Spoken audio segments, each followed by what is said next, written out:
ప్రభు యేసుక్రీస్తు నామమును బట్టి ప్రభైనటువంటి యేసుక్రీస్తు నామములో ఈ యొక్క ఉదయకాలపు వాగ్దానం చూస్తున్న ప్రతి ఒక్కరికి నా హృదయపూర్వక వందనాలు తెలియపరుస్తున్నాను. ప్రియులారా, నేటి వాగ్దానము పరిశుద్ధ గ్రంథం నుంచి యెషయా గ్రంథము 62వ అధ్యాయము 6వ వచనము.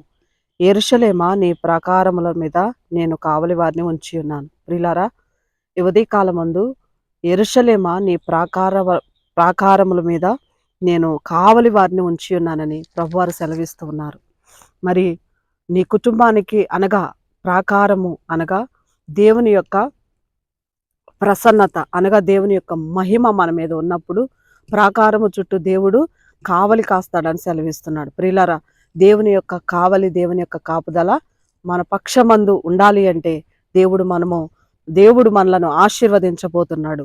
అనగా ఈ యొక్క ఉదయకాల సమయం మందు ప్రార్థన అనేటువంటి ప్రాకారపు కంచెను మొట్టమొదటిగా యేసుక్రీస్తు ప్రభువారు మన యొక్క చుట్టూ వేసి ఉన్నారు. మనము కూడా ప్రార్థన కంచె అనేటువంటిది నీ కుటుంబానికి చాలా ముఖ్యమైనటువంటి అవసరత. ఈ ఉదయకాలమందు ప్రార్థన ద్వారా నీ కుటుంబానికి దేవుడు కంచె వేయబోతున్నాడు, నీ చుట్టూ కంచె వేయబోతున్నాడు. ఈ ఉదయకాలమందు ప్రార్థన పూర్వకంగా ముందుకు వెళదాం. మహాగణుడా, నీకు స్తోత్రాలు. నీ ప్రాకారములలో నెమ్మది కలుగునుగాక నీ వాక్యం సెలవిస్తుంది.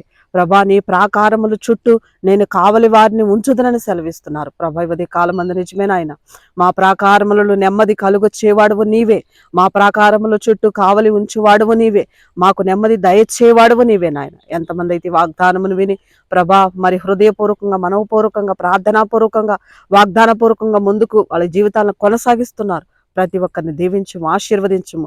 బిడ్డల కుటుంబాల చుట్టూ మీ ప్రాకారములను సిద్ధపరచుము నాయన. మీ కంచె వేసి నీ కాపుదల ఉంచి బిడ్డల ముందుకు నడిపించమని యేసయ్య సర్వశక్తి కలిగిన నామములో ప్రార్థించి బ్రతిమలు అడిగి వేడుకుంటున్నాం తండ్రి. ఆమేన్. ప్రభు మిమ్మల్ని దీవించి ఆశీర్వదించును గాక. ఆమేన్.